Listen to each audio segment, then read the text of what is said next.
Au nom du Père et du Fils et du Saint-Esprit, Amen. Frères et sœurs, en ce dimanche où l'Église célèbre notre Seigneur Jésus-Christ, roi de l'univers, il est précieux de rappeler d'où vient cette fête et pourquoi elle demeure d'une actualité brûlante. Cette célébration est relativement récente. Elle fut instituée en 1925 par le pape Pie XI dans un monde traversé par des secousses profondes. L'Europe sortait meurtrie de la Première Guerre mondiale. Les totalitarismes naissants cherchaient à conquérir les consciences et beaucoup pensaient pouvoir bâtir un avenir sans Dieu. Le Saint-Père Pie XI voyait les nations glisser vers des royaumes de peur, d'idéologie et de violence. Et c'est justement dans ce contexte qu'il a voulu rappeler avec force que la vraie souveraineté, celle qui libère, ne vient ni des armes ni des propagandes, mais du Christ seul, roi désarmé, roi crucifié, roi vainqueur par l'amour. Un siècle plus tard, chers frères et sœurs, nous sommes en 2025, cette fête n'a rien perdu de sa pertinence. Nous aussi, nous vivons dans un monde qui multiplie les petits royaumes, royaumes de la réussite matérielle, des performances, d'opinions, de réseaux sociaux. Chacun tente de régner quelque part, d'imposer un récit, d'affirmer sa puissance. Au milieu de toutes ces prétentions humaines, la liturgie nous ramène au cœur une vérité fondamentale. Un seul royaume ne passe pas. Un seul roi n'écrase pas ses sujets. Un seul règne ouvre à la vie éternelle. Ce roi, c'est bien Jésus-Christ notre Seigneur qui établit sa royauté non par la domination, mais par la miséricorde, non par la force, mais par le don total de sa vie. En entrant dans cette Eucharistie dominicale, nous sommes donc invités à une réorientation intérieure. Laisser le Christ prendre la première place. Le laisser gouverner nos choix, nos relations, nos peurs, nos espérances. Lui seul peut dire à chacun de nous, comme au bon larron, aujourd'hui, avec moi tu seras au paradis. La première lecture de ce dimanche nous ramène à Hébron, là où les tribus d'Israël viennent dire à David, « Nous sommes tes os et ta chair ». Il y a là, chers frères et sœurs, une dynamique profondément humaine. Le peuple reconnaît celui qui a déjà partagé ses combats, ses fragilités, ses victoires. Le roi n'est pas imposé de l'extérieur. Il surgit de l'intérieur de l'histoire de ce peuple. À travers cette scène, l'Écriture ouvre une route vers le Christ, car Jésus lui aussi devient roi non pas par conquête, mais par proximité. Il gouverne parce qu'il a habité notre condition, traversé nos nuits, porté nos faiblesses. Il n'est pas un souverain lointain, mais un Seigneur qui a la saveur du nous, un roi dont l'autorité passe par la communion. Pour nous, chers frères et sœurs, cela se déploie en un appel clair.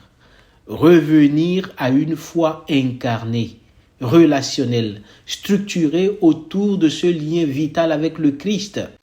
Il n'est certainement pas question de nous préoccuper de savoir si les hommes de notre temps ont accueilli la seigneurie de Jésus. La question fondamentale, chers frères et sœurs, serait de se demander si le Seigneur Jésus est le roi de ma vie. Est-ce qu'il règne sur moi? Il faut nécessairement reconnaître que la royauté du Seigneur n'est jamais un régime d'imposition. Est-ce que j'ai disposé librement mon cœur afin qu'il règne? C'est une alliance offerte, une stratégie de rassemblement, un projet où chacun trouve sa place. Dans la deuxième lecture d'aujourd'hui, nous avons l'hymne de Paul qui amplifie la lumière sur notre célébration d'aujourd'hui. L'apôtre ne décrit pas un royaume géographique, mais une réalité déjà active, à laquelle nous avons été transférés. Dieu nous a placés, dit-il, dans le royaume de son Fils bien-aimé. Voilà une parole qui reconfigure complètement notre horizon spirituel. Nous ne sommes pas en attente d'un royaume futur. Nous vivons déjà sous le gouvernement du Christ, selon saint Paul. Son autorité s'exerce comme un écosystème de grâce où la réconciliation devient le moteur, où la paix circule comme une architecture vivante, où chaque baptisé est intégré dans un corps qui reçoit sa cohérence de la tête qu'est le Christ. C'est une doctrine fondamentale de notre Saint-Père Augustin, de ce Christ qui est tête et corps. Il dit que c'est le Christ total qui est uni à son corps, et de ce corps, nous sommes les membres. Chers frères et sœurs, dans une culture parfois fragmentée, anxieuse, tentée par chacun pour soi, cette vision est un appel puissant à faire de nos communautés des espaces où la réconciliation, la patience, le pardon deviennent des leviers de transformation. Le royaume n'est pas un rêve, c'est une feuille de route. Et Paul va plus loin. Il nous fait contempler le Christ comme centre cosmique, pour ainsi dire. Tout a été créé par lui et pour lui. En d'autres termes, nos existences ne sont pas des trajectoires aléatoires, mais des itinéraires intégrés dans un vaste mouvement d'amour. Le roi que nous célébrons, chers frères et sœurs, ne nous écrase pas, il nous élève. Le sommet de cette fête, chers frères et sœurs, se trouve dans l'évangile que la liturgie nous propose en ce jour. Jésus règne depuis le gibet. Tout y est renversant. Le titre crie au-dessus de sa tête, affirme sa royauté, mais c'est une couronne d'épines qui brille sur sa tête, paradoxalement. La dérision se retourne. Ce que les hommes disent pour humilier le Sauveur devient la révélation de l'essentiel. Et c'est justement dans cet espace déchiré que surgit la parole du bon larron. Jésus, souviens-toi de moi quand tu viendras dans ton royaume. Une prière brève, nue, sans stratégie ni négociation. Une prière qui ouvre le ciel, chers frères et sœurs.